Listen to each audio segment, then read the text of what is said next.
Good now, revolutionaries, and welcome to the Rise Up Morning Show. The Rise Up Morning Show. Today is Wednesday, November 12th. Hoy es jueves. No, jueves está Thursday.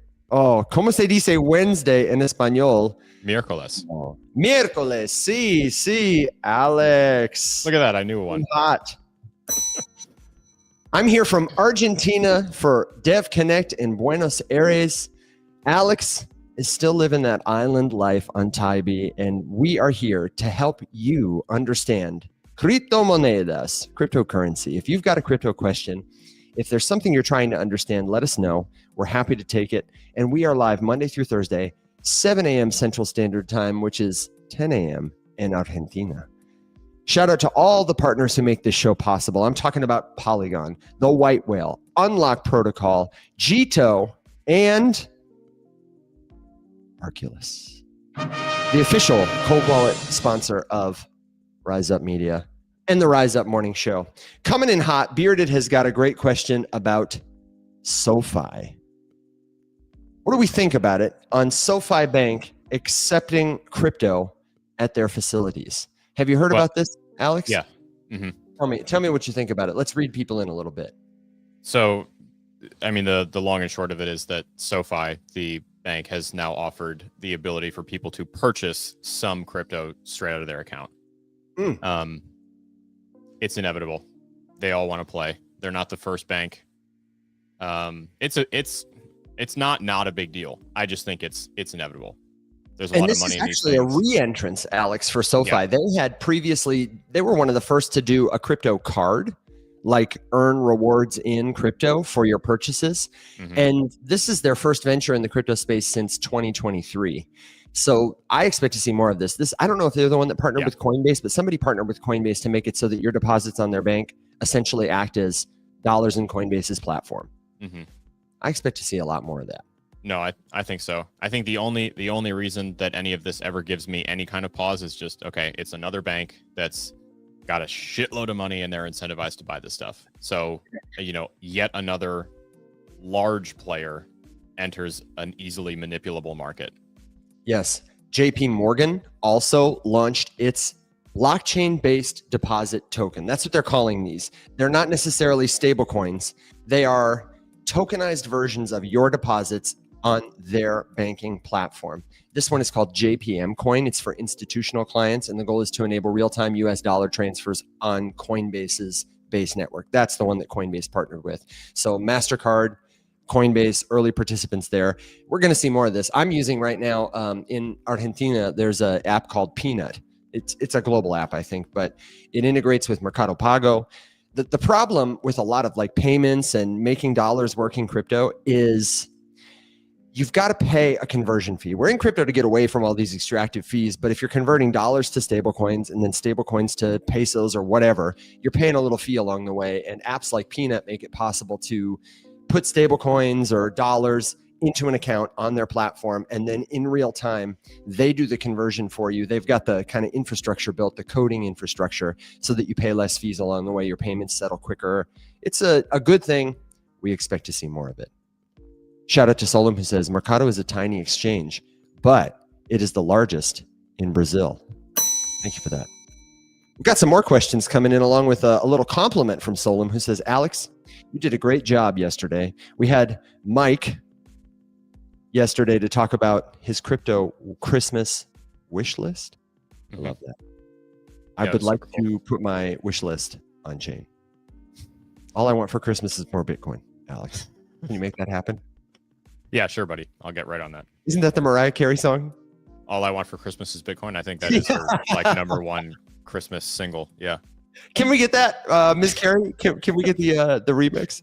Someone's going to make that, and it's going to be awful, but it's also going to be hilarious. Do you remember when Mark Zuckerberg's sister, whose name escapes me, I think it's Randy Zuckerberg, made like a song about crypto and did a whole music video for it? It was like Top Signal 3 or 4 years ago kind of thing. I try very hard to block things like that out, but I do unfortunately remember that. Yes. Randy Zuckerberg crypto song. It was called I don't know. It was cringy. It was like a yeah, glam rock. It was real bad. You know, when you've got the whole world. I can't pull it up here, I don't think, and stream it for people live, but we can throw it into the community. If you want to hear Mark Zuckerberg's sister Randy sing about crypto, then head on over to community.rumshq.com, where we have that. We have great forums. We've got crypto users at all levels of experience. The only thing missing, my friends, is you. Another question, Alex, coming in hot from Eddie. Hey, Eddie, good to see you. Who asks, in a bull run, is it realistic to expect the yield on something like DeFi Carrot or Jito to increase? And the converse question is, if it's a bear market, then does the yield decrease? Can you talk a little about yields and market cycles? Yeah. So first, I would say take out of your head that the biggest influencer of yields on platforms like that is market sentiment, because a lot of it has to do with demand for the platform specifically. So the thing that causes the yields to go up and down is fluctuations in what users on the platform are doing with their money. If everybody is supplying and not borrowing, or there is an overbalance or what's the word I want here? An imbalance. Geez, there we go. An imbalance. I've only had like 3 sips of coffee. An imbalance in borrowers to facilitators of borrowing, then you'll see yields go up and down. So in a world where markets are ripping and people want more stable coins, they want more stuff to do, they want to take out more loans and loot more stuff and do more things, then you could totally see yields go up. So typically it goes hand in hand that as market sentiment improves, yields on things like that can see a bit of an increase, because there are fewer people supplying, more people doing stuff with it. More people tend to supply when markets are flat, boring, sketchy. People are nervous. They park money in stable coins and they leave it there to earn yield. And that can see yields go down because fewer people are borrowing, more are supplying. Beautifully answered. We got another question coming in hot from Panda in the comments. I saw you address it. I addressed it too, asking whether or not Kraken is going to release a crypto credit or debit card for users of their platform. Great question, Panda. And today, my friend, I want to get you hooked on Krak. Yes, you heard it right. Krak, K-R-A-K, bills itself as the global money app. I have used this. Alex has tried it. It's a tap to pay Venmo kind of clone that makes it easy for you to send money, just like we were talking about Peanut does, instantly with 0 delays. And it's not money like Venmo does where they assign it to your balance. It's self-custody money, or, Kraken custody money. I think they're implementing some self-custody solutions for it. Don't quote me on that. You got to have to fact check yourself on it. Fact check yourself, brother. But I do know that they are planning to implement and issue card service. Supposed to be able to deposit different kinds of currencies. Here, I have it pulled up on the screen. They make it easy to deposit pesos, but probably dollars too. And I remember, I think I sent stable coins to my Krak account, and then just boom, tapped, paid. It was great. I want this sponsorship exclusively just to make as many Krak puns as humanly possible. 100%. I want like a DARE shirt, like drug abuse resistance education, but it says K-R-A-K. Can we do that? And it'll say like, say no to fiat, or I don't know what it would say, but it would be, it's a necessity. So Kraken, we know you watch. It's never too early to start teaching your kids about Krak. No. D won't do drugs, but K. That's the only thing you heard? Swipe. And shout out to Bearded with the fast finger assist. The app supports over 300 assets, including leading cryptocurrencies, stablecoins, and local government issued currencies. Whew. Fastest finger on the draw. Doug says, clip it. Mama B says, I learned it from watching you. Jenna says, say yes to Krak. Learned it from watching. I can't believe you went through my room. Well, if you're going to do it, I'd rather you do it in the house. And apparently, wherever you live. Yep. Great Families question. that do Krak together. 1-877 Krak for kids. Oh, God. Oh, my gosh. Leaf, hey, asks a question.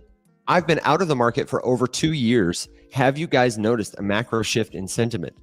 Dude, Yeah. if I went into cryo sleep 2 years ago and woke up and got the crypto news, it would feel like 200 years had passed. We always make that joke, don't we, Alex? That like a day in crypto is like a year. It feels like in anywhere else. Yeah, there's human years, dog years, crypto years. Yeah. I think I saw a picture of a guy. It was like a wrinkly old guy smoking a cigarette outside of a cafe, and it was like what 80 years old it looks like in Italy versus, and then it was the same picture of the same guy, what 20 years old looks like in crypto. Just to say, yes, the macro sentiment has shifted, and I will say, even though in the crypto markets it feels like people are really sensitive to pain, you know, when Bitcoin went down to 100,000 versus going up to 100,000, people were like, oh no, it's over, sell and go away. But institutions, your family investment advisor, all these people are like, how do I get my hands on this cryptocurrency stuff? How do I launch a stable coin? It's big time bullish macro picture, more than it's ever been. Ask people about crypto though, and I would say the average person on the street still is skeptical. Alex, I met a woman, Maria, last night. Hello, Maria, if you're listening, who is an economist by trade.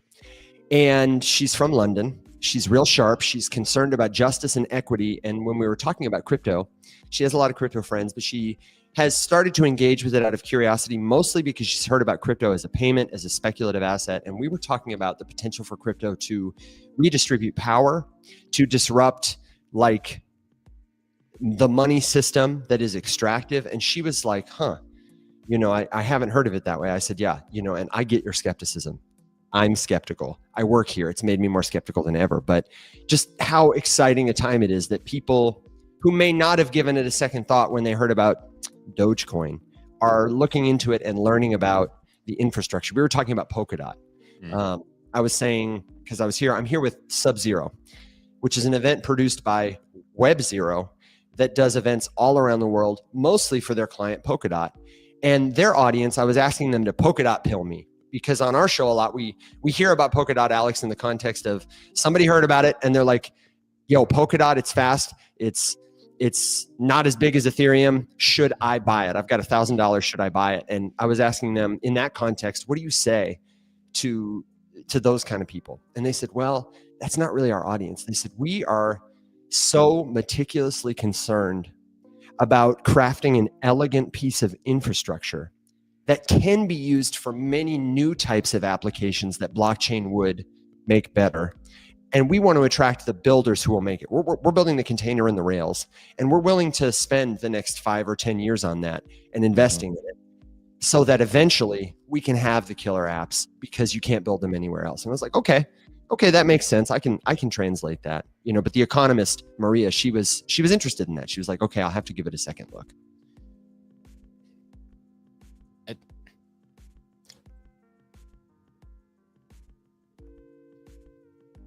It's not that that's bad, because it's not. Like, listening to that answer is a fine answer. But my swift and immediate counter is, why can't you also keep people informed about what you're doing?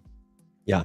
Because it genuinely does not require that much effort to just keep people in the loop in a way that is understandable, relatable, and helps put into perspective for people who maybe don't know or care to know why deepening the quality of the infra layer is so important. It's not that that's bad work. It's just that it doesn't matter if it's good work if no one has any clue that you're doing it. And I've heard enough Polkadot developers tell me that people will show up, and they won't. I wouldn't. And I'm desperately hoping for a reason to care more about what Polkadot is doing. And they've spent so much money on marketing in the past and gotten nothing in return for it. And I'm sorry, if your plan is to run that infra building mission for the next 10 years, wouldn't it be better for the mission if you stayed in business? So like maybe tell people that you're working on it. It's good, important work. Just tell people you're doing it. That's literally all I want. Yeah, and my counterexample, because it's a very fine line. But I was explaining, this sounds a lot like what we heard. You remember Multiverse X? We were talking about the blockchain formerly known as Elrond, and somebody else brought up Tezos. And we were talking about them in the context of like, oh, here are these blockchains that are meticulously building infrastructure that is fast, cheap, scalable, really cool technology. But the marketing they're doing, it's not like they're not marketing, but they are overspending and over-focused on those developers or just a small subset of people. I love what WebZero does to make events incredible. They make the best events in crypto, hands down, no contest. Culturally relevant, cool. Don't even know you're at a crypto party. But I do think there comes a point, I'm not sure how many dollars it is, but somewhere in the ballpark of 1 to 70 million when Polkadot's spending on, I don't know, a bus and a fountain the size of a 2-story building of fondue, whatever, for developers to come to a party, when they could be investing in educating the everyday consumer or user or building an app that my mother will, I don't know. It's a very fine line. It's a very difficult chess game to play. When you've got the pieces, you make the call. But I think the crypto companies that succeed will do both and do both well. They'll have great infrastructure, but mostly they'll find a way to tell the story that leads to actual use and distribution. And when I told everybody there about what we do, everybody said, oh my gosh, it is so important to reach people who are curious or skeptical with a better story. Abdul on LinkedIn says, keep educating people. That's amazing. Thank you, Abdul. We appreciate you, man. I am a big fan of Shout out for watching on LinkedIn. That's awesome. Right? A rare air crowd. LinkedIn is on the come up. So if you're watching on LinkedIn, you're early. We got a question, Alex, about ETFs and specifically whether or not we think the government shutdown has stalled the issuance and therefore inflows of capital to ETF products. And I feel like the answer is short. Obviously, yes. However, interesting data point. I did see the SEC, that the way that they approve certain products, there's a process for everything. And the usual process, if you apply for an ETF, is like several weeks of review, some back and forth, but they have a plan for government shutdowns where if you have applied for an ETF and they are not able to make a comment or the government shuts down or something for, I think it's like 21 days. I don't know. Somebody check me on that. Don't come for me. But there was a Sol ETF, I think. One of the Sol ETFs. Is it Bitfinex? Whoever it was, the big one that launched a couple weeks ago. They had applied for it before the government shutdown. And because of like the de facto length of the shutdown, theirs got approved before everyone else's. It was total serendipity. So on one hand, yes, it hinders adoption because some people won't get theirs approved. But if you got your application in at the right time, you might have got yours approved. I don't know. I don't think it's affected it too much. I think it's affected other stuff more. Like, shout out to the people who are just trying to get groceries. You know what I mean? Or just get paid. I think they're suffering more than the ETFs. That Solana ETF became the fastest growing ETF product, period, of 2025. And in a world where we got the ETH ETFs, the Bitcoin ETFs, that's saying something. Pretty impressive, right? Very expected, though. That was anticipated. Plus, just the inclusion of staking in it is obviously a huge deal, which wasn't a thing the first go around. Few rapid fires. Okay, so just from the bottom. Sorry, if you guys submitted a question and I missed it, please feel free to resubmit. There was a fair few that came in. Salim was asking about Soon and Or. We talked about Or relatively recently. I've never heard of Soon. Have you ever heard of that one? Soon. SOON. It sounds familiar to me. I think it's a meme coin. Okay. And as I look it up here, I'm just seeing token price, token listings. Let me go over to X, see what they say. Soon. Crypto. I feel like where I've seen it, Alex, is TikTok comments. You know how sometimes we just get like 20 comments from bots who are like, yeah, got XRP at 50 cents and now I'm going all in on Soon. You know what I mean? Like stuff like that is what I feel like I see. Yeah, I don't know. I purposely filter stuff like that out of my morning updates just because I don't know. I don't know if this holds true for you, but the appeal of like buying young little low value tokens has just like all but completely worn off for me. What was the other one he said? Or the mining Or. thing. Yeah, Remember I we see. talked about it last week. I tweeted about, or I searched soon on Twitter, and what came up was or. A random token is suddenly all over the timeline, hits $200 million market cap, the same 20 to 30 people on X nonstop shilling. It's the best Solana, something. If it's too good to be true, low or. I have no idea. SOV. I don't know what an SOV is. Man. I don't know. I can't say that I'm enthused. You might be late to it, Solom, is what I would say. Don't chase green candles. It looks like this thing is dumping. Yeah, I'm not. No, the only shill videos I see are John Whalen's commercials. I see you, John. John Whalen did a commercial for it. I saw him doing a video the other day. No, not that one. But he's just always. Always. I saw him doing a video the other day where he said, "I sold $100,000 of XRP and bought this crypto token," and I was like, "John, brother." I always just, John, is this where you want to be when baby Jesus comes back? Honestly, though, shout out to John Whalen. He's one of my favorite people. He doesn't want me to out him like this, but I'm going to say, just vaguely, he has more than once very generously done really nice things for people and asked to remain anonymous about them that involve, helping them out, giving away cryptocurrency. I remember when Crypto Snapshot was building their awesome dashboard calculators and stuff. He was like, "Hey, what can we do to get him on the show and talk about him? He's such a good guy." John Whalen wants to be a rock star meme coin shiller, and he is. But in his heart, I think he's just he's the kind of guy who would grab a $20 bill out of his pocket and walk up to a little girl and be like, "Hey, you dropped this." You know what I mean? I see your heart of gold there, John Whalen. It's probably got a killer restaurant. I've never been, but I would. When I make it to Mantolo, I am going. Mm-hmm. I am going. I always see him doing two things: his morning live streams from the diner, and then putting the most conspiracy theory style music behind meme coin shill of the day. There's no in between. With a Lambo parked out front, Solom says, "Yeah, exactly." So the restaurant is fire, Doug says. Okay, good. Go ahead, brother. I'm sorry I rugged you. Nope. Continuing through our rapid fires although I'm still good with the window people. Okay, good, because I think Brooke's getting here in okay. 15 minutos, so we're gonna do our best. There's a question from CT about Binance transfers, inter-Binance transfers from Binance account to Binance account of HBAR, and the address is continually saying incorrect. So my first instinct would be, if you know for sure that you are entering the correct address, then it's a platform technical issue, and unfortunately your only recourse really is to reach out to customer service and ask if there's a problem, if there's some sort of flag on the account. But that, I feel like that would probably be noted differently than incorrect address. It's very strange if it's inter-Binance problems.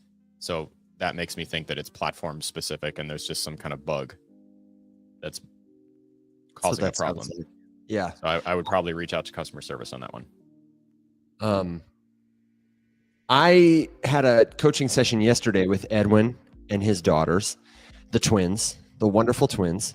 And we were talking about some of these display issues and just the user experience that sucks in crypto.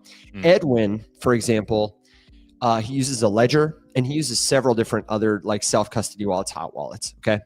And at one point he bought ETH and somehow got it on Base, sent it to his ledger. Here's what he did: bought ETH on Coinbase and wanted to send it to his ledger to hold it long-term. And when the screen came up in Coinbase that said, "Which network do you want to transfer this on?" he chose Base because it was free. And then it didn't show up in his ledger. And so I had to explain to him "Oh, it's been sent to your ledger. It's assigned there, but Ledger doesn't support displaying balances for assets on the Base network. So what you've got to do, they have a really cool feature that they did with MetaMask, Ledger Connect, where you can use MetaMask to get read-only access to your ledger to display, assets and networks that MetaMask has the integrations for, but Ledger does not, and doesn't have the time to build an API for. And so, we had to manually add Ledger Connect to his MetaMask, walk through that, then, boom, his ETH was there. Awful. And then another thing he did was he had like fetch. You remember that ASI precursor? Sure He had gotten that on Coinbase, sent it to his ledger. Oh no, he sent it to a Uniswap wallet. I think because he wanted to do some swapping with it on Uniswap's platform and they make it easy. Edwin is like the guy, he's I think 80 years old. And he's like the first guy on his block who got a computer. And now he heard about crypto a few years ago. And so he's like moving around, got a bunch of tokens. And now he's like trying to figure out like, wait, move too fast, too soon. So he's got these fetch tokens on a Uniswap wallet, wants to swap them back to something else. And so I've got to explain to him, hey man, before we do the swap, I'm telling him and daughters, we have got to get some ETH on your Uniswap wallet so you can pay the gas fee to do the swap, then sell it, then send it back. And we got to figure out what network it's on. I mean, it's a whole rigmarole. The user experience sucks, and glitches like the H-bar glitch that they're describing happens all the time. And I said to them during the call, because I'm like checking this stuff, I'm trying to figure it out. I said, I hope it doesn't discourage you that you're like looking to me for guidance and I have to look it up. I say that's a reflection of how even a guy like me who feels pretty confident walking around here, still the user experience makes me suffer. It can be hard. Like you said, Alex, you got to be intentional about learning it. You can learn it, but we have much to be desired. For sure. That was my response to the SoFi headline the other day.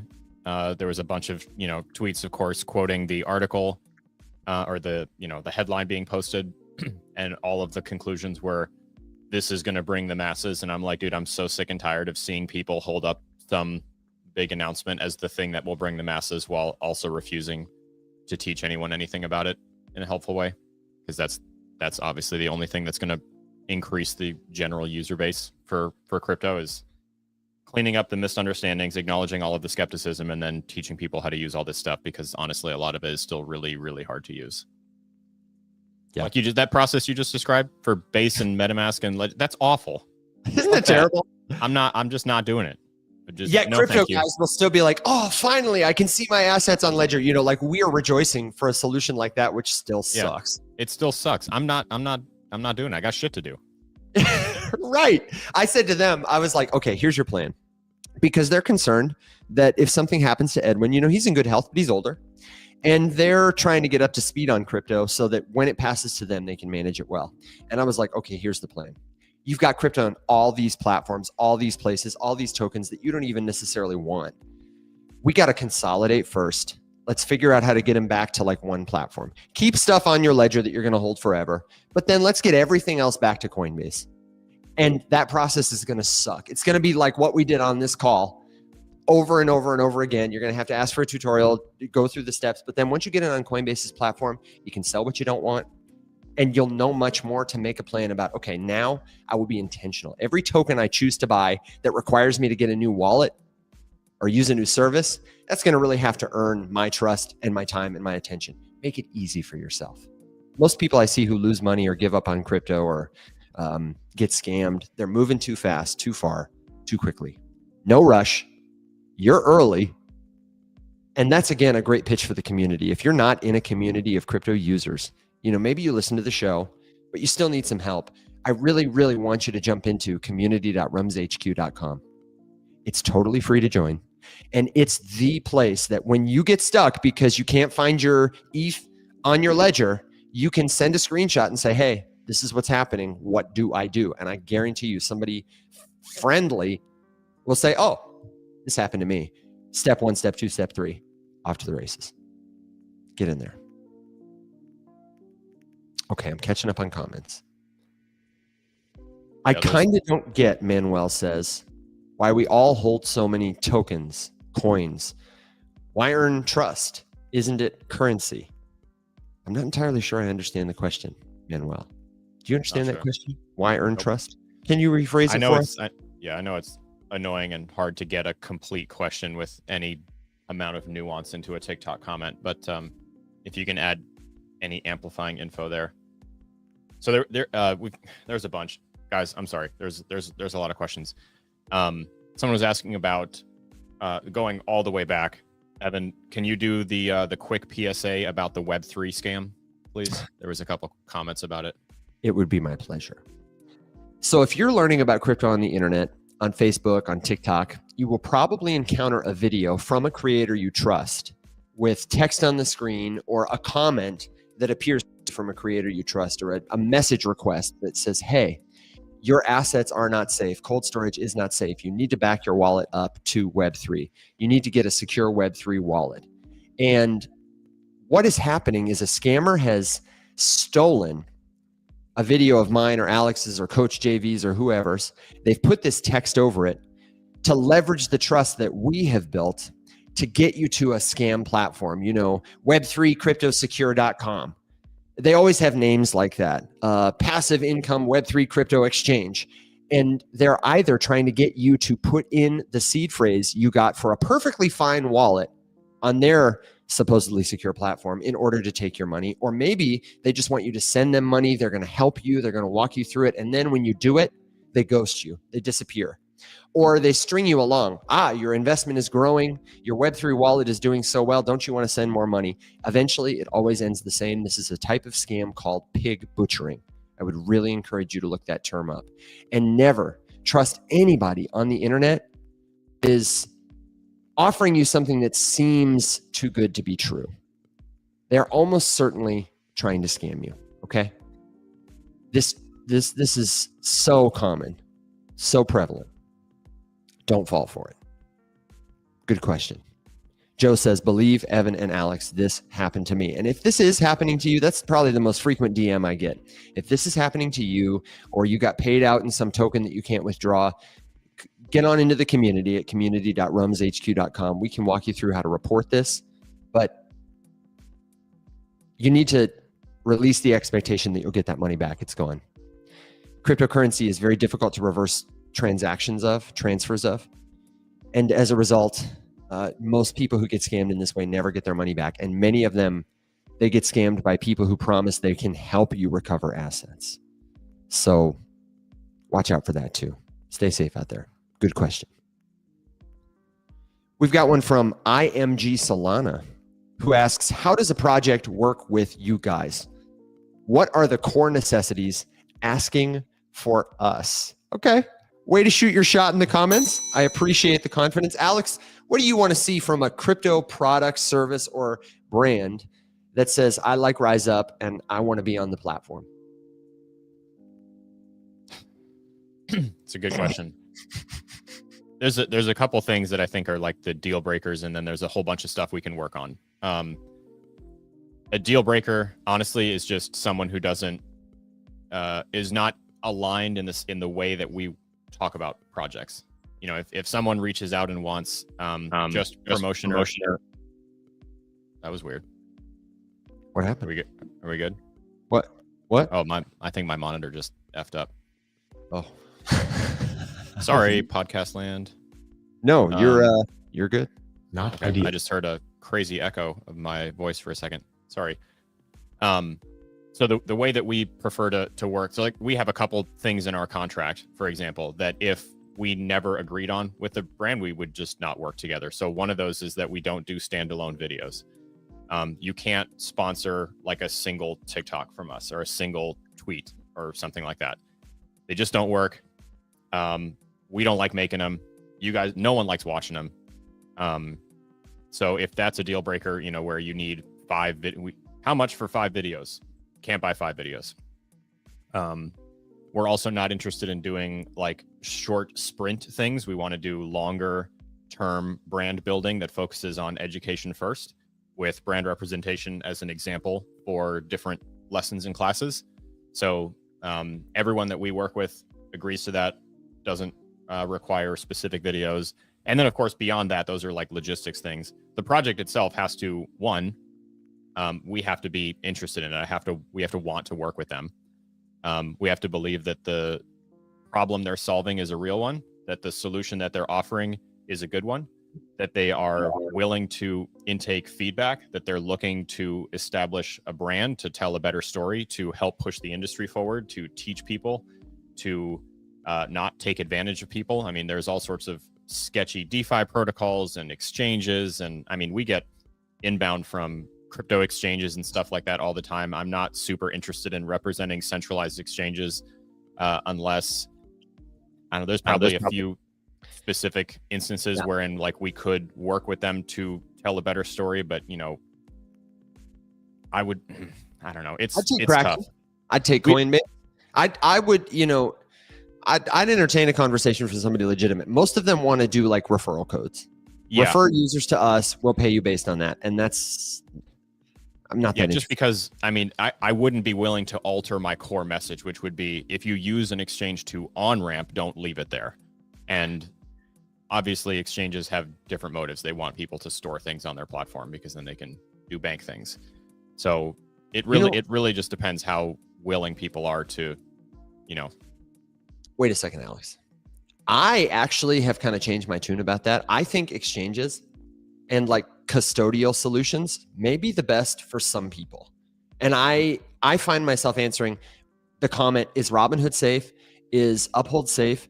I find myself answering, it's safe, it's fine, it's limited. You should learn self-custody as your next step and make the decision about what to do that's right for you. Because I don't want to see somebody end up like Edwin with 20 different wallets to hold 20 different tokens and not know how to use them or access them or whatever. You know what I mean? Like some people, I think they might be a better solution for.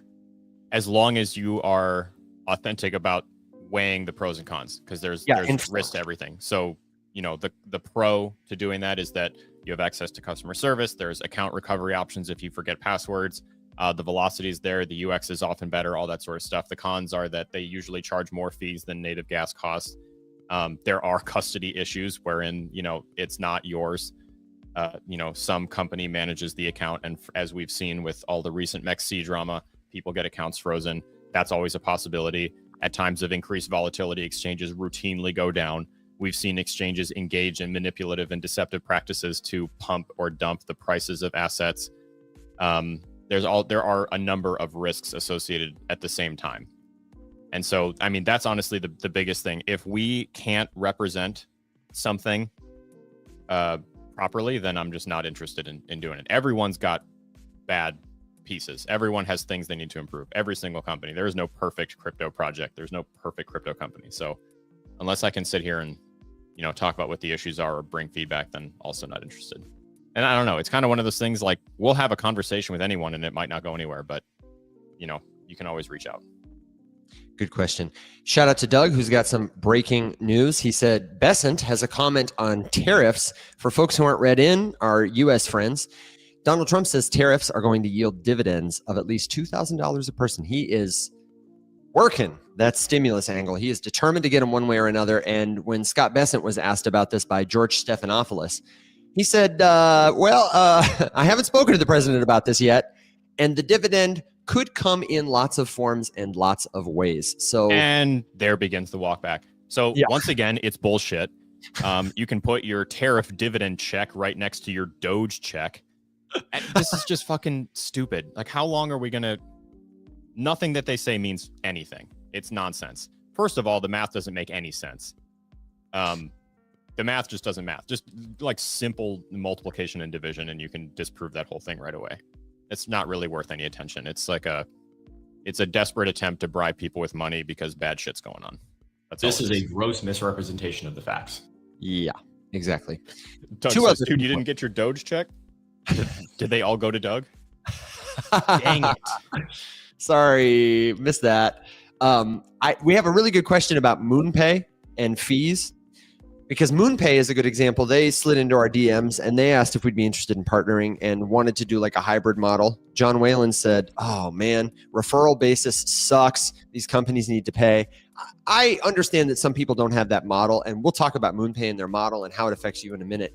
But I want to shout out Magic, one of our premium members and good friend of the show in the comments. How you doing, Magic? Good to see you. Who was bringing up Monad. This is a new layer one. Is Monad a layer one? It's layer one, I think. It's a new network, and they are continuing the sale of their token with a public sale that is like pre-coin launch on Coinbase. And this is something Coinbase is promoting a lot. They recently acquired Echo, an IPO platform that democratizes access to early crypto sales. The problem is, unless you're an accredited investor or like a venture capital firm, a hedge fund, you don't get into deals like this. Tokens become available to you when they are listed on an exchange, and everybody else has access to them also. The best way to make money in crypto on this kind of thing is to be a VC who is an accredited investor and get in on a pre-seed round, a Series A round, before anyone else can buy the token at a lower than expected price. Monad with Coinbase through Echo is having a token sale, its very first, from November 17th through the 22nd. For as little as $100 and as many as $100,000, you can buy Monad tokens. They're selling 7.5% of their supply at approximately like a $2.5 billion valuation, which is not bad for a layer 1 or layer 2 network. It probably will go up in value from there. And if you want to participate, if you just go to Coinbase, they'll have a little alert, but you can search Monad, and the first thing that comes up is an article about this. You can get a notification when the sale goes live. And I recommend, if you want to participate, that you do set a notification, because what happens a lot is sales like these become oversubscribed. Everybody wants in, they get in early. It's like when the PlayStation comes out and there's a line around Walmart and people are camping out for it. So a cool thing to participate in. No guarantee the price will go up. You got to run that time. Yep. Okay, go. There's no guarantee that the price will go up. And the two ways to play it are, one, go to Coinbase, read the article, get the notification, and when it goes live, you buy it there using your funds on that platform, you know, your USD or USDC on Coinbase or EURC, whatever you use to buy crypto on Coinbase's platform. Or you wait, because what often happens is when a token launches to the public, like not a pre-sale like this, when the whole supply is out in the open for anyone to buy on whatever exchange they like, often what happens is the people who got the token early sell it. Usually, this price you're buying at is lower than the public launch price, and definitely lower than the price of pre-seed or Series A that the venture capitalist bought in at, that the team got in at. So a lot of those people, when they can sell, the price is way up and they do sell. A good example of this might have been World Liberty Financial. The pre-sale for that, people were buying those tokens at like 1 cent, 3 cents per token. And then when the token launched to the public, it was like 40 cents. So a 20x for these people. The price chart looked like this, and then it went like off a cliff. For people in podcast land, like a roller coaster drop. And so the second option to buy is to hedge your bets in that direction, to wait for the token to launch, buy the dip. Because a lot of the time these tokens recover. Excellent question, Magic. Thank you for asking. Once again, you can get in on that pre-sale by going to Coinbase and searching Monad, M-O-N-A-D. And there's lots of good information about Monad out there if you want to learn more about the blockchain. It's been funded by Dragonfly, which is like a S-tier VC in our space, and many others. So probably a fairly safe bet. If you're spending most of your dollars on Bitcoin because you want the guaranteed thing, and every other dollar that you consider spending has to justify itself to you, this is like, if Bitcoin is a layup, and then, an altcoin that's promising is, a meme coin is like a half court shot. This is like a 3-pointer, or maybe like a free throw, not as likely to make you money as Bitcoin, but definitely legit and way more likely to succeed than, your hope and a prayer Hail Mary. The question comes from Chris M. Hey, Chris, good to see you. Is MoonPay a good option with Tangem Wallet when taking money out for profit? I said we would come back to MoonPay. So MoonPay is one of many such services that allow you to buy crypto from your wallet. Pay with a credit card, pay with a debit card, connect to your bank, use Apple Pay, Stripe, whatever. MoonPay facilitates it, and they take a cut.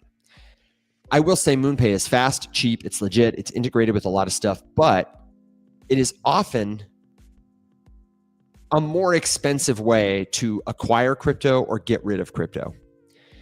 Usually what I recommend is that you buy crypto on an exchange like Coinbase, like Kraken, that connects to your bank, where you can send money back and forth mostly for free or very cheap.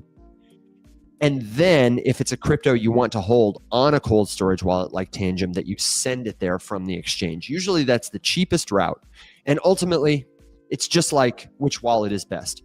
There's no one pony answer. The answer is the one that works best for you. So Chris, give it a try, see how it works. And then your next step to explore would be to use the exchange that you prefer, Coinbase, Krak, and Robinhood, whatever, to buy a token and then transfer it to your Tangent wallet? Really great question. Joe says, coffee time with my paper tracking notes. And Sai1 says, yep, MoonPay is super expensive. Expensivo. John Whalen, I'm 1 out of 8 on meme coin pre-sales. Honestly, 1 for 8, dude, not bad. I say generally, I don't participate in pre-sales. If you find a promising new token that's got improvements on it's as secure as Bitcoin, but it's as fast as Polygon, and it's got proof of stake like Ethereum, and you can get in early now, buy the pre-sale. This is round 1. Most of the time, pass over it. That thing is a load of baloney. And I would reference the video we did, me and Alex and Will on Tybee Island, where Will plays the snake oil salesman. Hey there, normies. Who tries to sell us on a great investment. Is it too late to get in? Yeah, it's now a good time to buy. Because these pre-sales tell you, you're early, baby. It's the perfect time to buy. But then you end up with a bag you can't get rid of, or a token that's actually worthless. And then you're asking yourself, how do I get rid of it? I don't know how to sell this thing. So watch out for that. Oh my gosh. Klaus Schwab in the comments. A fake Klaus Schwab. Get out of here. Get out of here. Oh my gosh. Robert Newstead says, Ev, how's life looking through rose-colored glasses? For people who can't see me in podcast land, first of all, hello. I hope your candles are green. Or at least that you can see life a little rosier. I lost my pair of pink-framed rose-colored glasses in an airport when I was coming back from Brooklyn, permissionless.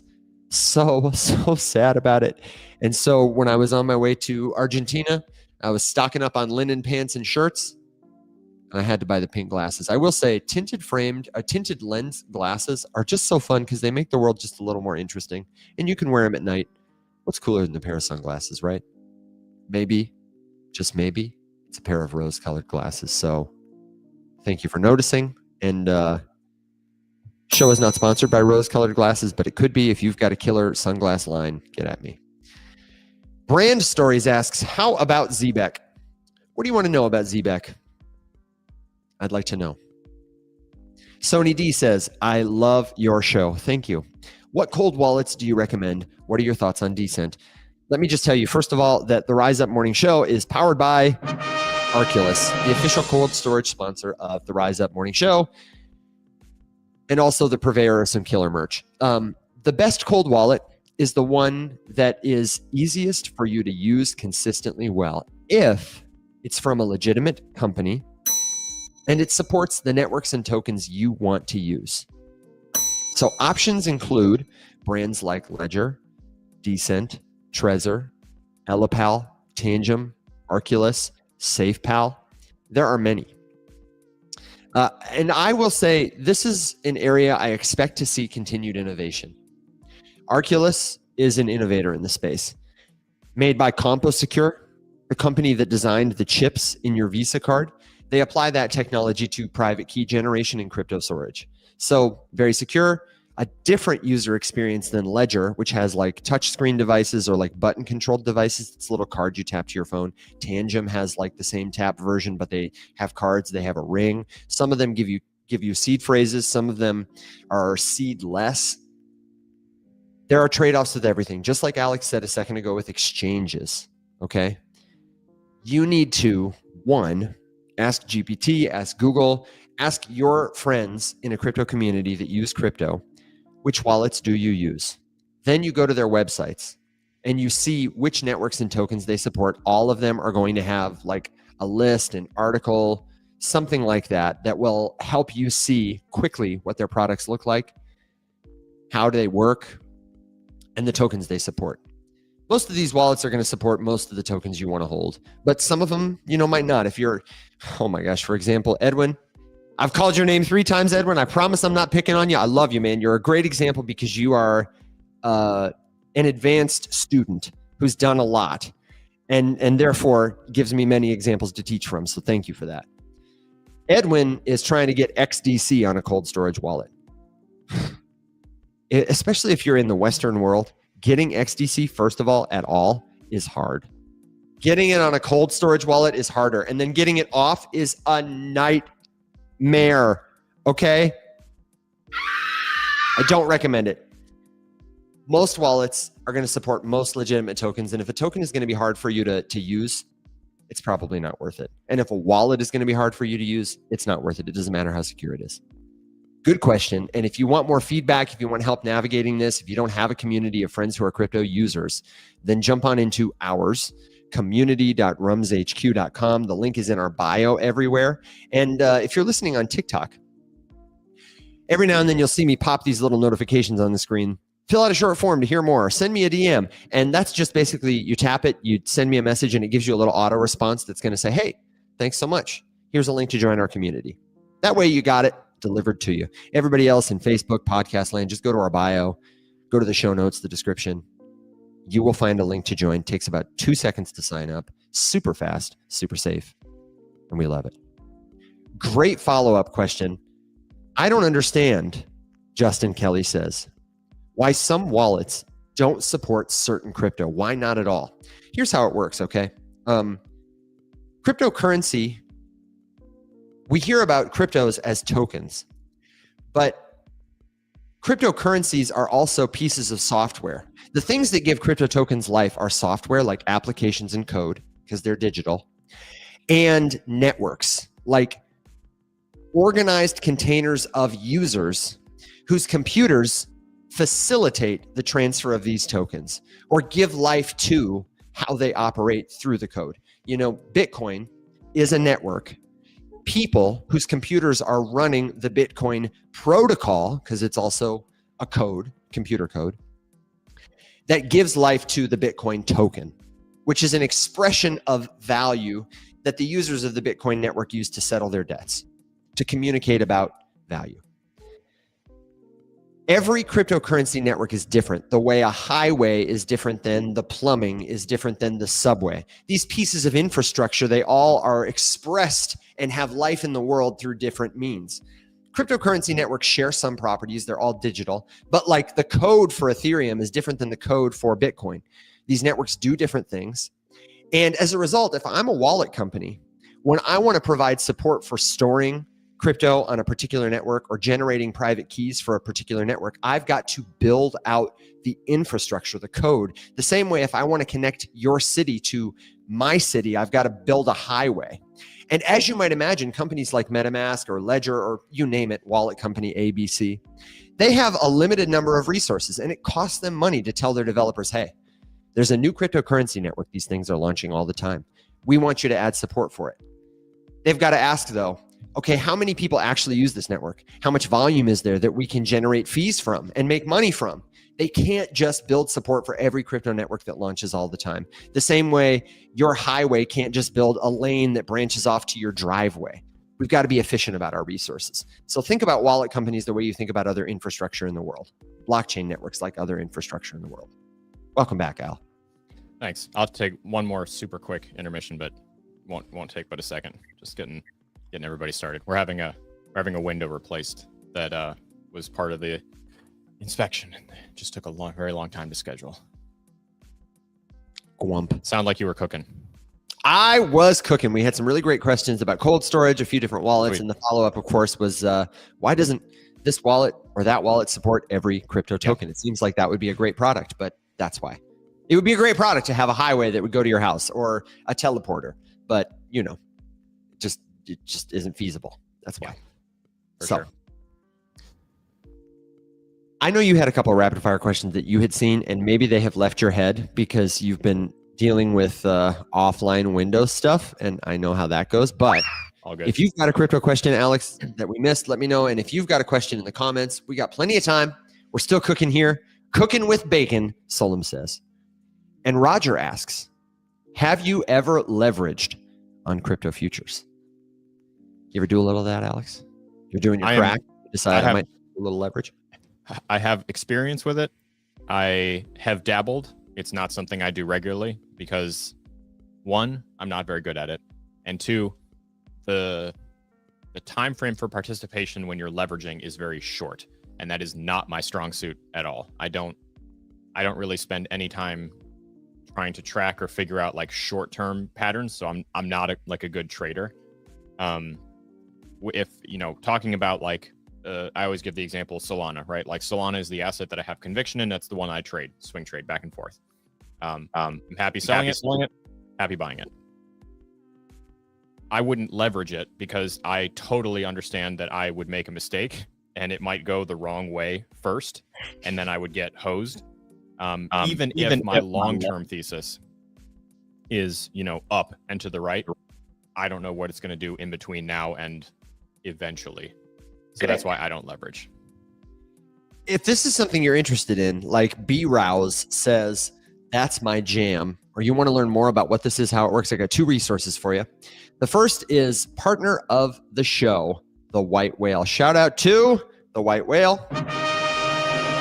This is an account you can follow on TikTok or X at the White Whale V2. And this is somebody who is an apex predator or is attempting to understand what it takes to be an apex predator, to beat the apex predators. And they are named because they manage an account that is 9 figures. And they primarily trade with leverage. You may not be a 9-figure trader, but why I recommend you follow the White Whale is because the mindset, the tips, the tactics they share, it's not fluff. It is practical, tactical, insightful advice about how markets work, and especially how this like very obscure, not often talked about in a helpful way, tool of leverage can help you, or how you can use it well. People say stuff like guns don't kill people, people don't kill people. You can use a hammer to bludgeon someone or build a house, and leverage is a similar tool. In the hands of an ineffective user, leverage will always leave you wrecked. It's not a get-rich-quick solution, but executed as part of a crypto strategy that is intentional and which you refine over time, it can work. I personally don't use it. And honestly, part of the reason is because I really just don't enjoy the sport of high frequency trading. You got to be at your computer. You got to be thinking about the chart. You got to be doing stuff that just, though it would add monetary value to my life if I chose to do it, would detract from other forms of value that I love and enjoy. Alex, that was fast. Welcome back.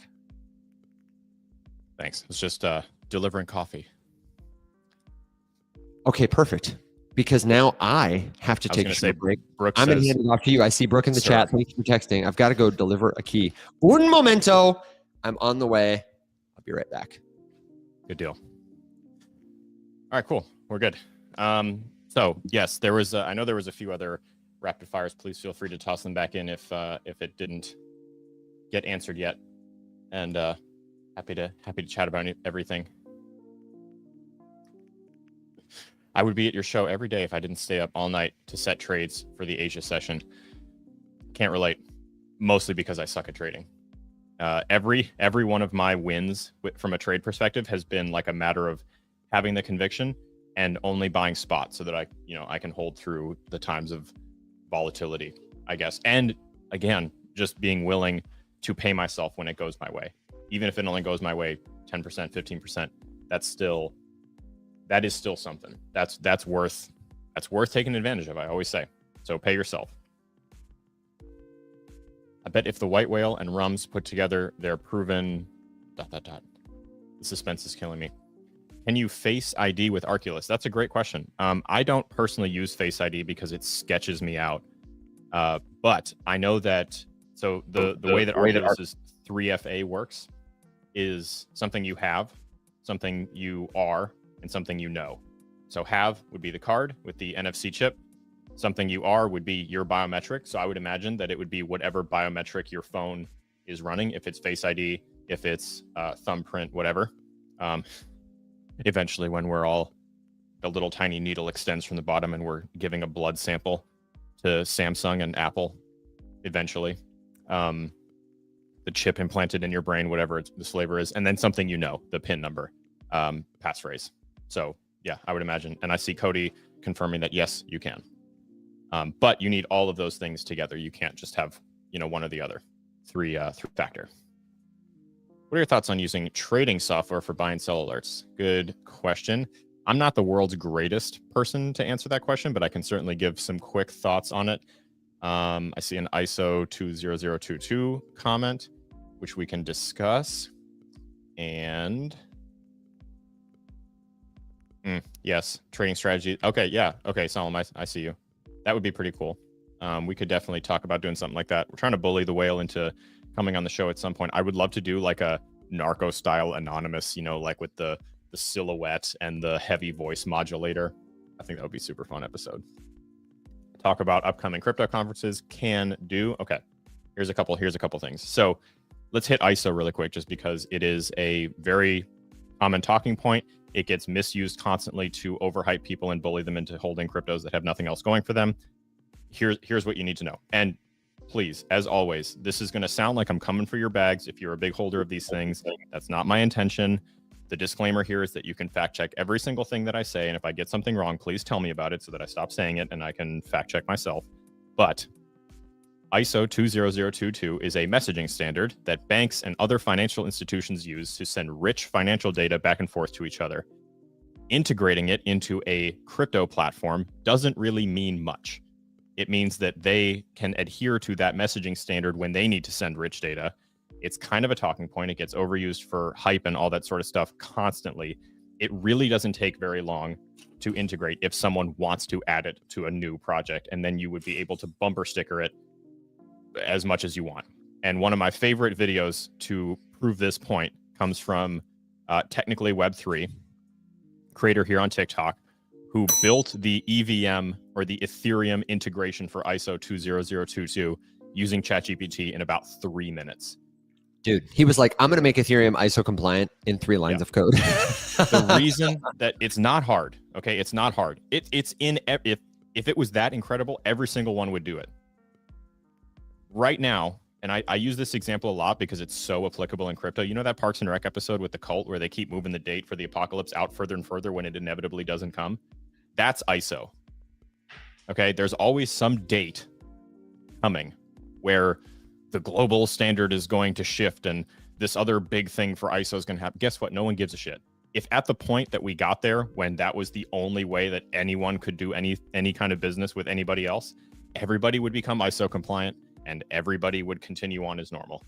It's really not that really not that impactful. Don't let that be the one reason that you buy something, because it means almost nothing. They have to have other things going for it. It would be like, okay, here's a good example. It would be cool, like, don't get me wrong, it would be really cool if Coinbase Learn offered all of their lessons in any language. I know you can translate them, but let's just bear with me for a second. Let's say that they were posting English language lessons only. And it was like, man, this doesn't make any sense. Now people who only speak Spanish or German or Chinese wouldn't be able to read these things without, figuring it out for themselves. It would be that hard for Coinbase. Okay, Coinbase wants to translate all these lessons. Boom, there's an AI script. Here you go. It translates automatically in your browser. Off you go. That's how big of a deal ISO compliance is. Just add it. There's a reason that they're not doing it, because it doesn't matter. And if it mattered, they would all do it. They're gonna do it. I think they're gonna do it. But it's just updates and legacy systems take a long time. It's like an operating system update. Everyone's like, okay, wait, this is the new standard. Okay, cool. I'm gonna click update. Okay, we're good now. Leave me alone. That's it. So just keep that in mind. Dude, I should have spent 5 more minutes downstairs with Brooke so I could have missed the ISO question. No shade, no hate. What I have hate for and shade for is that I am so over people sensationalizing that. Yeah. It's not anyone's fault. It's a great question. Yeah. And it's easy to hear me rant about it like that and say, okay, so ISO is a bad thing. No, it's a good thing. It's totally fine. Yeah. It's just a piece of, financial institutional infrastructure that matters to the people who need it. And if it mattered to more people would use it. That's really the end all be all of ISO 20022. Yeah, well said. I have nothing to add. Okay. So there was a question about trading softwares. And I said, I'm not really the best person to answer. I'm now joined by another person who's not really the best person to answer that question, just because Evan and I are such good friends because we're very aligned in the way that we approach the industry. And one of those things is that we don't like we've done it before. Stay up all night long, like in the trenches, trying to like flip meme coins and get in before the rug happens and get out before the rug happens and all that kind of stuff. It's exhausting and awful, and we don't recommend it. Unless that's your flavor. If that's your flavor, then Godspeed. I don't know, Evan, have you ever, I think the question specifically was using different trading softwares and different trading platforms to set like buy and sell alerts and stuff like that. So, you know, on one end, we've both used it to set limit orders, both buys and sells. But I think that's about the extent of what I've ever done with it. Yeah, people often are curious about like bots or automated trading strategies. And I think it requires more effort than people are clearly communicating when they talk about it as like, you should do this or it's fun. That's true. A lot of maintenance, a lot of management. It's like building a computer program or building a calculator. You know, you are relying on a bot the way you rely on a calculator to do math, but the calculator is only as effective as you are as the operator. It's got functions that it's programmed to execute, but you got to know how to type them in, and you got to type them in. It smooths the process, but only for somebody who is a sufficiently advanced operator. I will say the way to start would be start with automating limit orders, probably on a platform like Coinbase, or if you're, you know, a trader from another like commodities market, you know, if you're into Forex or something like that, you might already be familiar with like how these tools work. If you want to get into bots, you might look into a grid strategy bot, which basically is you program targets to buy and sell according to how the price might move. You know, for example, a grid strategy for Solana, what's it right now? $160? I don't know. Let's just say it is. Might say, I want you to execute buy and sell orders with $100 at every price point, at 100 different price points, all the way down to 120. And I want you to execute sell orders at 100 price points all the way up to 250. And you would just click run and the bot would run, and you could tweak those parameters. It's kind of like doing liquidity farming, you know, at a targeted range. It's a level 2 thing. If you want to get started, try limit orders first and get familiar with that on a platform like Coinbase Advanced. Kraken has them. If you're international, maybe you try KuCoin. Tutorials exist. You would look up how to do crypto limit order, and then you'd come to the community for follow-up questions. Good question. Solomon was asking about doing a white whale / rums trading strategy, since we both have very different methodologies. Obviously, with, you know, he's spending a lot more time doing the things that we don't do, and you and I are more like, honestly, my whole strategy could be summed up in just be willing to pay yourself when it works out.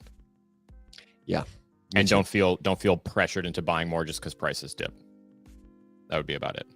Yeah. And the thing I would tell you is, if you want the white whales trading strategy, where you go is X or TikTok, the white whale V2, because they're very transparent. They're most responsive on X, and they are responsive for somebody who has like a lot of comments and engagement, and they prefer to engage with substantive stuff. Like, don't go into the white whales comments. Don't go into anybody with a lot of followers or a lot of engagements comments and just say, what do you think about XRP?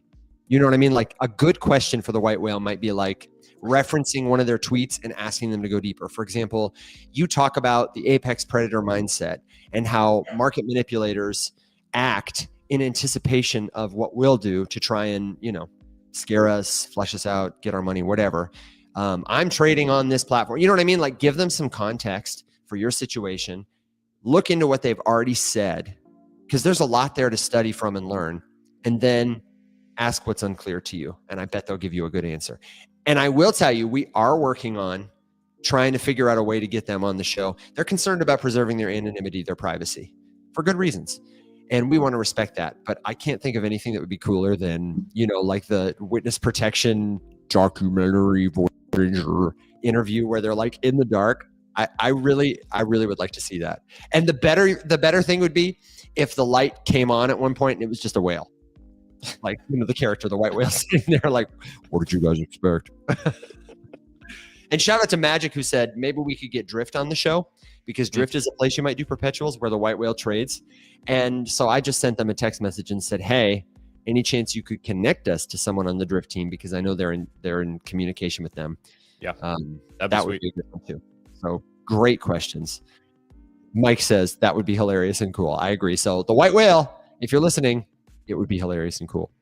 And then for my trading class, we're just going to do like Zen mindfulness, where we like sit on the porch and look at the water and look at the trees and drink a coffee, and be willing to pay ourselves. Yeah, Alex's class would just be pressure. Meditating, and your finger is on a button, and the button says sell, and you're just tapping it. We would recite little ohms and mantras like 10% is a good return for a short time frame, and not every dip is for buying, things like that. Yeah. Shout out to Tori. We love Tori. We appreciate all her hard work to make our community a better place. She says, I have a mutual who streams for Nouns and Twitch using a software that does something like that and turns them into a cute mermaid character. This is called VTubing, I believe. And I have asked the White Whale if they have any understanding of it, and we'll need to do a follow-up because I don't know enough about it. Do you, Alex, how people create those avatars and then they like talk or whatever? No, but you know who would is Michael, because he did it for the original TFM like back in the day on Snapchat. Yes. You remember that? Yes, I remember the filter. Yeah. I bet you he's got the in on a tool where you can do that. I've seen a couple. What the hell was there was an AI thing actually that I just saw a commercial for like yesterday or the day before that does exactly this. Turned you on a live stream into, something else. I'd have to look. Shout out to Bearded again, who says, Alex, still waiting for the live stream camera of the ocean. When Tybee live stream? Dude, yesterday I was doing a property inspection after we had an event somewhere, a small wedding, and they left a bunch of stuff, and I texted them to say like, hey, you guys left a bunch of crap here, and they're like, oh yeah, no, we don't need it, we couldn't take it, doesn't matter, whatever, if you guys can use it, great, otherwise donate it or whatever. And it was like some tripods and it was like sound stuff, nothing super great, but one of the things was like a really, really nice Logitech 4K webcam. So it's funny that you say that, Bearded, because maybe now there's hope. We can see. It would be cool. I would love to do something like that. Just go sit on the beach and set it up and stare at the ocean, and we can all sit there and stare at it together for a few minutes. And read Take Profit. Pay yourself. Just pay yourself. The Tao of Alex. I am a big fan of this. And hey, check this out. After you mentioned that filter, we got a lot of love for Michael, aka the Maestro, in the comments. Tori says, tell him to hit me up for coffee because he's 10 minutes from me. And Jauer says, let's get the Maestro back. So maybe we could have Michael on the show again sometime. He was on when we did the Rising Up podcast. In addition to doing all kinds of behind the scenes production, go-to-market stuff for the Faceless Many, Michael, a man of many hats, truly earned the title of the Maestro to appear on the Rising Up podcast. He told us about it was before Podcrafter, when he was working on Monarch Market, a metaverse marketplace for digital assets. And he's just always ahead of the curve, got great ideas, is a fantastic operator and executor, and a good friend. I miss him. I would like that. Shout out to RPS21, who says, podcast blows, zero substance. Hey, man. This is a gross misrepresentation of the facts. Literally, our biggest fan.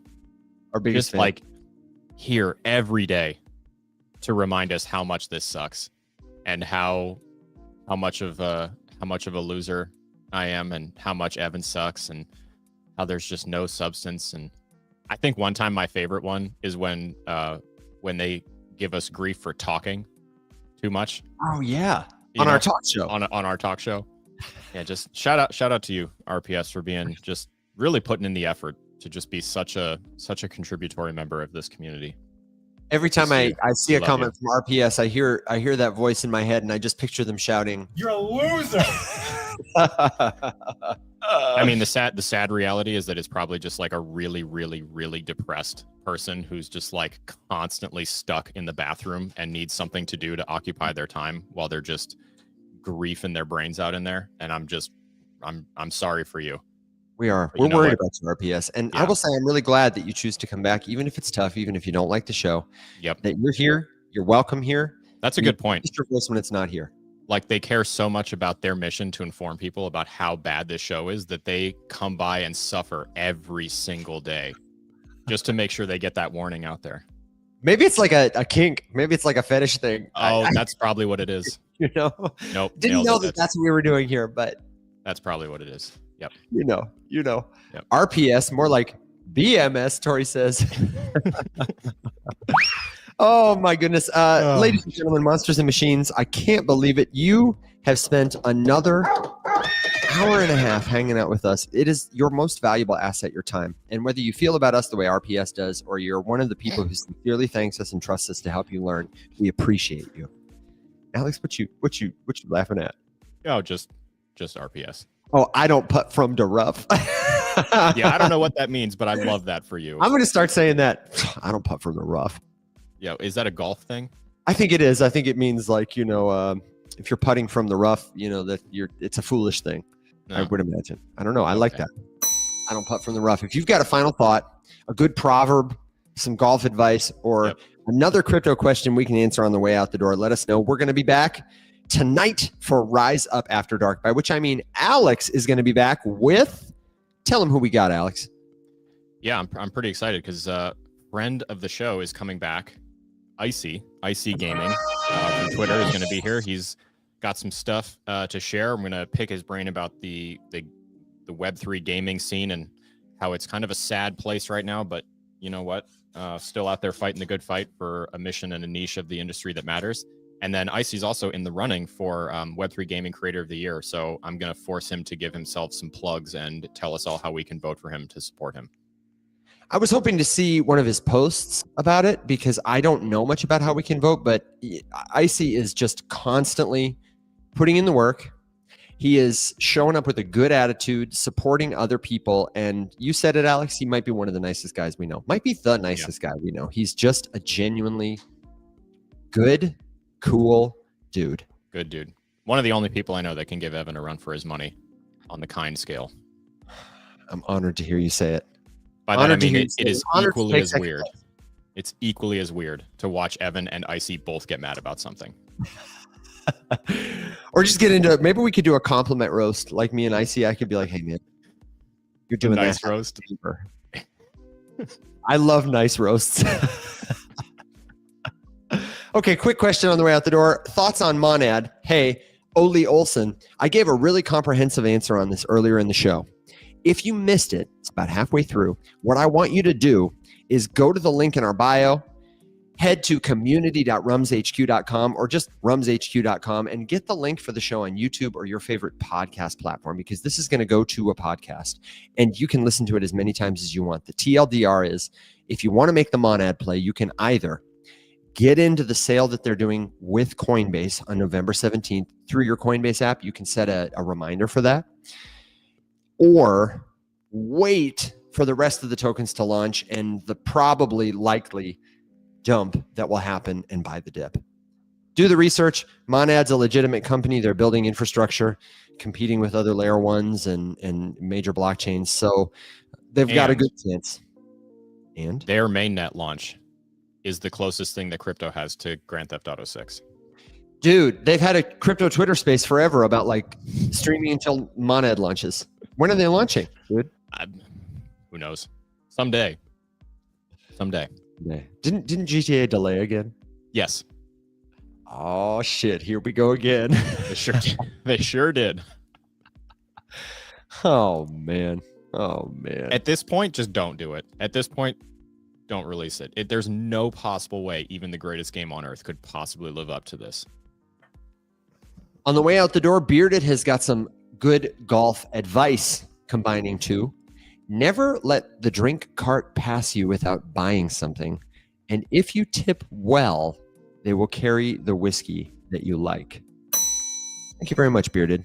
And also shout out to Jillian, who's here with us in the comments. Congratulations on receiving that grant through endowment from the White Whale. $150,000 for farms. Family Agricultural Resource Management. In English, helping prevent food waste, supporting hungry people, fighting poverty, Food justice, eliminating waste. Can you ask for a better cause than that? I'd be hard pressed to do it. We absolutely love Jillian and cannot wait to get you on the show. Jillian, seriously, send me or Alex a text. Let's get you on the show to talk about it. And hey, if you haven't connected with her yet, I want you to follow up with Erica. I've asked her to follow up with you. Perk Insights here on TikTok. 2 great lawyers, professional educators who care about helping you understand the future and making this tech accessible. So I really want to see you two connect. I think that would be like a great panel to host. Or maybe we just give up the reins one day and give them the keys to the kingdom and let them drive, because that'd That'd probably be better. Maybe for policy hour. Yeah. No, that would be a great panel for policy hour. Which, by the way, I think next week. Also, is the acronym officially RIPS? Rise Up Policy Show, Rise Up Policy Hour. I like RIPS better than RIF. You know what's funny is I haven't really liked the name because I just think it's too on the nose, and I don't know, it's kind of lame. And I'm kicking around the idea of calling it Trust Issues. RITS, Rise Up Trust Issues. That sounds like kids who got rich because their parents had a lot of money. Mm-hmm. We also, Sevish says, need a tax hour. Ooh, yeah. If you missed it, we had Andrew from Awaken on the last After Dark, and that was killer. We got into a lot of good stuff there. Awaken.tax, not a sponsor of the show, good friends of the show that I will be trying this year. He did say that people who switch over from another crypto tax service, I think he said like within a week. So do it today. Go to Awaken Tax if you're a Coinly user or a CoinStats user or something. Just initiate the offer. I think he said they were going to sprinkle in some fun stuff for you. Awaken.tax. They have tutorials, and our episode of After Dark goes into the nitty gritty. It's really good for crypto natives and very cheap for people who don't do a lot of heavy crypto stuff. Going to be great. No, for sure. And I'm working on doing a legitimate like tax hour with our accountant as well, to do like specific, tax efficiency advice from a licensed CPA. I think that would be really interesting. 30,000 acres, 30,000 acres. Yes. .org is Jillian's website for farms, family agriculture resource management services. I forgot to say that earlier. So on the way out the door, I do want to make sure I give you the full plug. If you've got a question we didn't answer, you got a good joke, or we missed what you had to say, you want to roast us a little more from the bathroom, then hey, jump into the community. It's where the show lives 24/7, community.rumshq.com. The only thing missing is you, and then come back and see us on After Dark tonight, 7 p.m. Central. And this is how fast the white whale works. The Telegram. I just got the notification that he set up the Telegram between us and Drift. So there you go. Turnaround time, 38 seconds. Ladies and gentlemen, powered by partnership with the white whale, one of the best to ever do it, swimming from the depths. And you, my friends, even better than the white whale, you are the very best part of what we do. So thank you for trusting us with your time and attention, and come back again. See us real soon. We'll be here, just like always, wherever you are, whenever you listen. Until then, everybody, stay safe, be well, my friends.